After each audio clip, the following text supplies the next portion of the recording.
The Art of War by Sun Tzu. Chapter 7.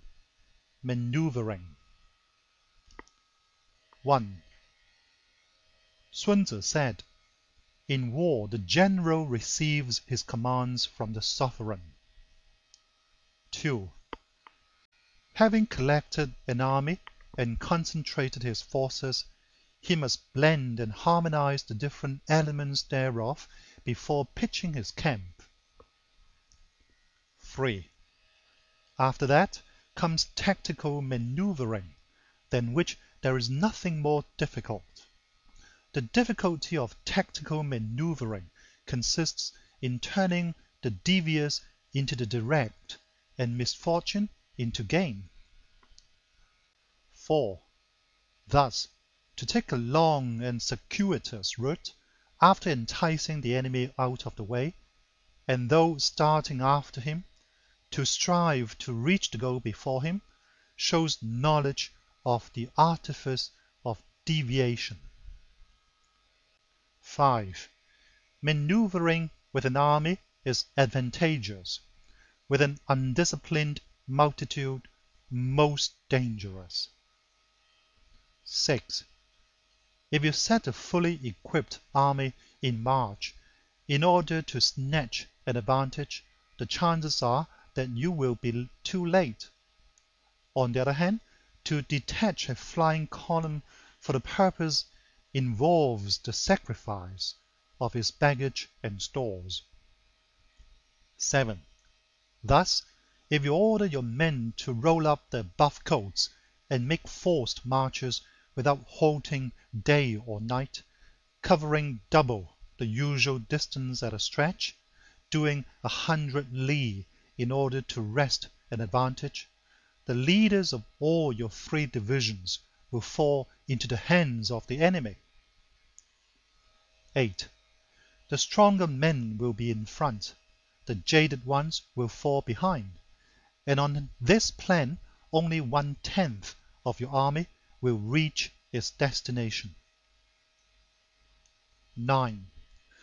If you march 50 li in order to outmaneuver the enemy, you will lose the leader of your first division, and only half your force will reach the goal. 10. If you march 30 li with the same object, 2/3 of your army will arrive. 11. We may take it, then, that an army without its baggage train is lost. Without provisions, it is lost. Without basis of supply, it is lost. 12. We cannot enter into alliances until we are acquainted with the designs of our neighbors. 13. We are not fit to lead an army on the march unless we are familiar with the face of the country, its mountains and forests, its pitfalls and precipices, its marshes and swamps. 14. We shall be unable to turn natural advantage to account unless we make use of local guides. 15. In war, practice dissimulation, and you will succeed. 16. Whether to concentrate or to divide your troops must be decided by circumstances. 17. Let your rapidity be that of the wind, your compactness that of the forest. 18. In raiding and plundering be like fire, is immovability like a mountain. 19. Let your plans be dark and impenetrable as night, and when you move, fall like a thunderbolt. 20. When you plunder a countryside, let the spoil be divided amongst your men. When you capture new territory, cut it up into allotments for the benefit of the soldiery. 21. Ponder and deliberate before you make a move. 22. He will conquer who has learned the artifice of deviation. Such is the art of maneuvering.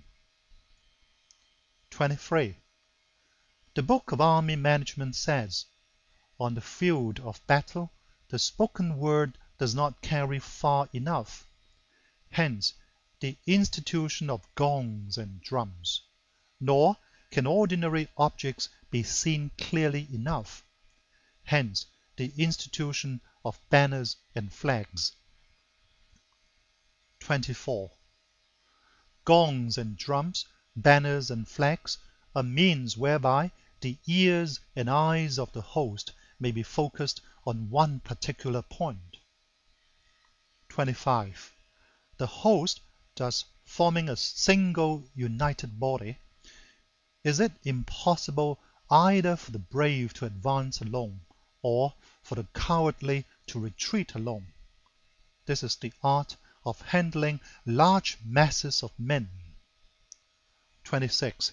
In night fighting, then, make much use of signal fires and drums, and in fighting by day, of flags and banners, as a means of influencing the ears and eyes of your army.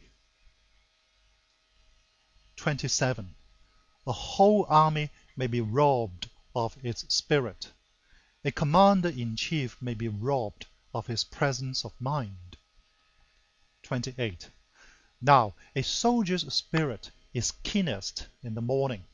By noonday it has begun to flag, and in the evening his mind is bent only on returning to camp. 29. A clever general, therefore, avoids an army when its spirit is keen, but attacks it when it is sluggish and inclined to return. This is the art of studying moods. 30. Disciplined and calm, to await the appearance of disorder and hubbub amongst the enemy. This is the art of retaining self-possession. 31. To be near the goal while the enemy is still far from it, to wait at ease while the enemy is toiling and struggling, to be well fed while the enemy is famished, this is the art of husbanding one's strength. 32. To refrain from intercepting an enemy whose banners are in perfect order, to refrain from attacking an army drawn up in calm and confident array, this is the art of studying circumstances. 33. It is a military axiom not to advance uphill against the enemy, nor to oppose him when he comes downhill.